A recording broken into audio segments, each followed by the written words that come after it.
اعوذ باللہ من الشیطان الرجیم، بسم اللہ الرحمن الرحیم۔ السلام علیکم دوستو، اسلاموپیڈیا میں خوش آمدید۔ دوستو، آج ہم حضرت ابراہیم علیہ السلام کے بارے میں بات کریں گے، جنہوں نے اللہ تعالیٰ کے دربار میں مردوں کو زندہ کرنے کے بارے میں عرض کیا تھا۔ تو چلیے شروع کرتے ہیں۔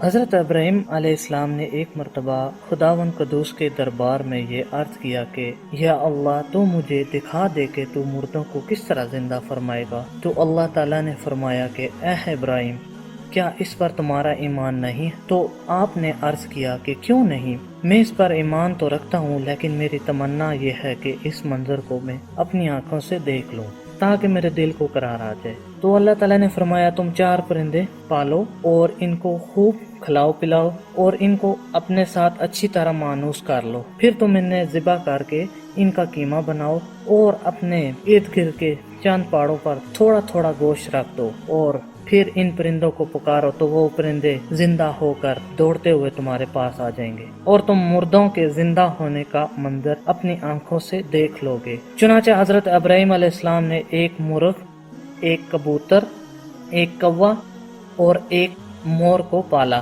ان 4 پرندوں کو خوب اچھی طرح پالا، ان کو اپنے ساتھ مانوس کیا، خوب کھلایا پلایا، اور پھر ایک دن ان 4 پرندوں کو ذبح کر کے ان کے سروں کو اپنے پاس رکھ لیا اور ان 4 کا قیمہ بنا کر تھوڑا تھوڑا گوشت پہاڑوں کے اوپر پھیلا دیا، اور دور سے کھڑے ہو کر ان تمام پرندوں کا نام لے کر پکارا کہ اے مرغ، اے کبوتر، اے کوے اور اے مور۔ آپ کی پکار پر ایک دم پہاڑوں سے گوشت کا قیمہ اڑنا شروع ہو گیا، اور ہر پرندے کا گوشت پوست ہڈی پر الگ ہو کر ایک مکمل پرندہ تیار ہو گیا، اور وہ 4 پرندے بلا سروں کے دوڑتے ہوئے حضرت ابراہیم علیہ السلام کے پاس آ گئے اور اپنے سروں سے جڑ کر دانا چگنے لگے اور اپنی اپنی بولیاں بولنے لگے، اور حضرت ابراہیم علیہ السلام نے اپنی آنکھوں سے مردوں کے زندہ ہونے کا منظر دیکھ لیا اور ان کے دل کو اطمینان و قرار مل گیا۔ اس واقعے کا ذکر خداوند کریم نے قرآن کریم کی سورہ